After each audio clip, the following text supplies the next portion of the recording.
My name is Chris Running, and this is my YouTube success story. Success on YouTube is not defined as one solid explanation. It's unique to every single individual. For me personally, it's making a connection with people and building a positive community where I can inspire them to do what they want to do.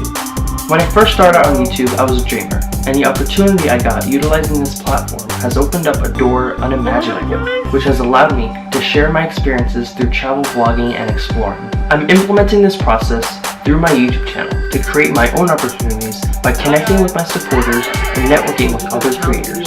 And that's what it takes to be a YouTuber, creating your own opportunities. Today I'm going to meet Joey Graceffa. As I continue to upload content, I want to make vlogs encompassing engaging activities as I travel the world while I proclaim that you need to create your own prosperity. In my experience making YouTube videos, I've endured what it's like to grow as a person as well as my creativeness, and it's enabled me to express myself, to be advantageous in the art of filmmaking. I'm captivating people's attention, and that's success.